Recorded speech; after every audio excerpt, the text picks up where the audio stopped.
The Mindfulness Bible by Dr. Patrizia Collard, The Complete Guide to Living in the Moment. Part 2, Mindfulness in Practice. Chapter 1, The Essential Meditations. In part 1 of this book, you were introduced to the history, research, application, and use of mindfulness and mindfulness practices. Part 2 will help you find and experiment with a variety of meditation exercises that may appeal to you. They follow the order that would be taught on a course such as an 8-session MBCT course.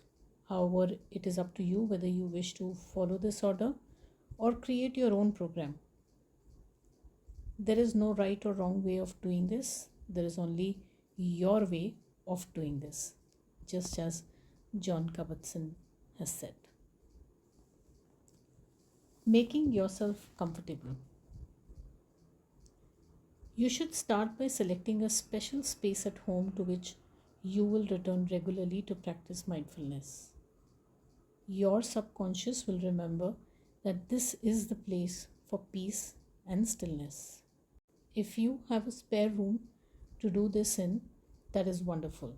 However, any quiet corner, for example, in your bedroom or kitchen, can just be as useful. The space you select needs to help you feel undisturbed and calm. I would avoid rooms where you work on a computer or watch TV, as they tend to be unconsciously connected to active thinking and doing. However, if your living space is limited, one idea is to cover any technical equipment with a pretty cloth to create the quiet space that your mind needs for entering into inner stillness. It can also be helpful to dim the lights.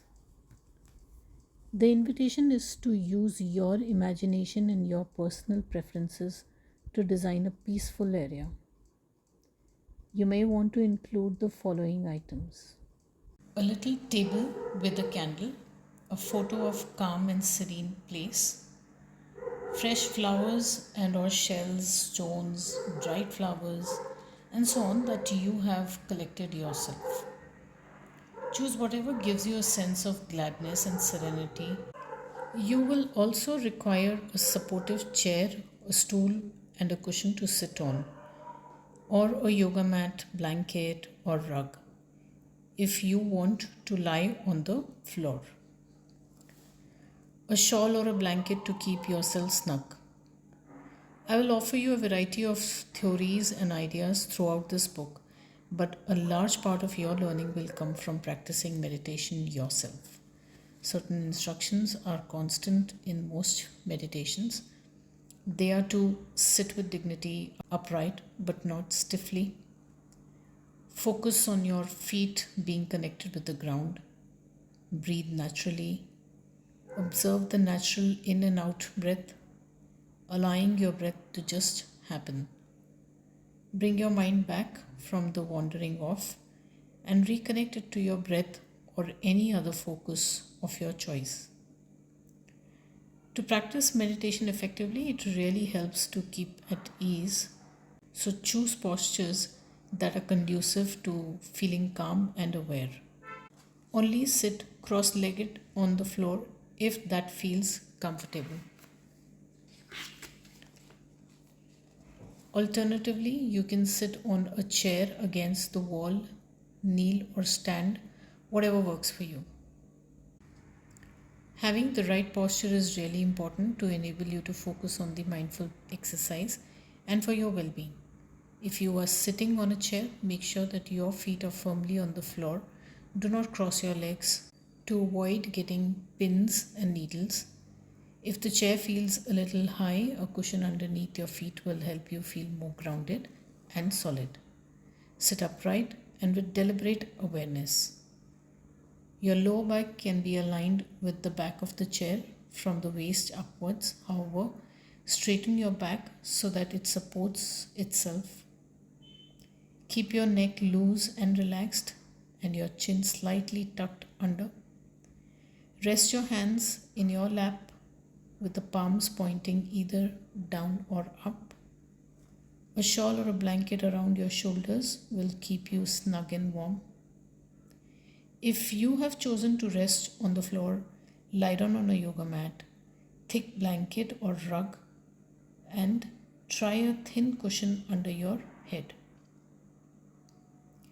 Let your legs fall apart. Alternatively, you can make a triangle with them by placing the feet on the floor with knees pointing towards the ceiling. Your arms should lie gently on the floor with the palms of your hands pointing towards the ceiling.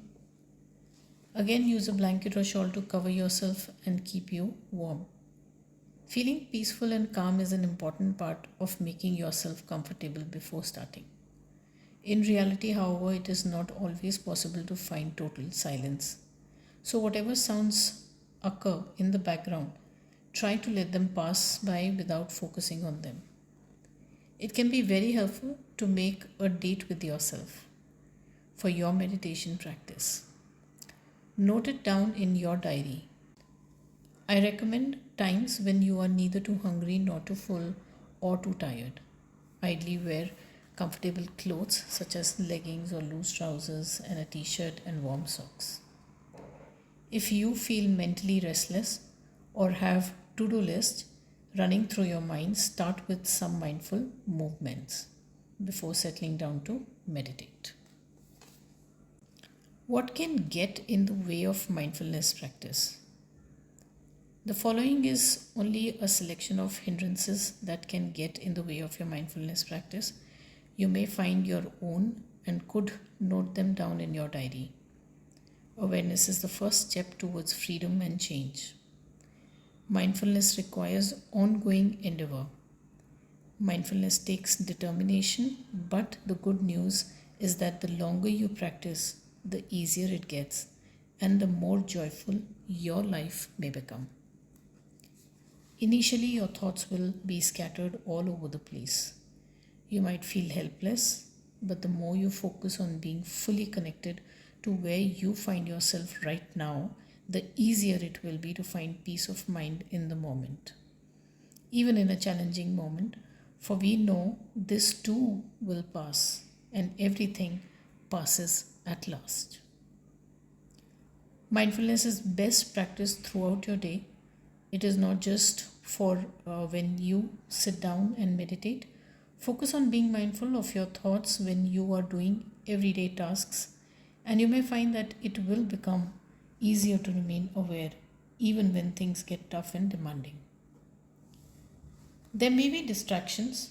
When you are on your journey to becoming more mindful, it seems as if the universe starts throwing things at you just to give you challenges. These distractions might be problems in your life, challenging relationships, or old negative beliefs from your past.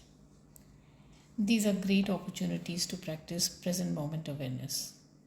All the battles will help you become stronger and more in tune with yourself. The problems that we face are teachers in disguise, and they may be there to help you grow and realize who you truly are. Progress doesn't always come quickly, and what is progress anyway? Progress may seem anguishingly slow at times. There will be moments when you find yourself attached to things and situations that you desire, which can make it near impossible to be fully in present. We all experience this sometimes. The more we want something, the more we tend to fixate on not having it and wanting to get it.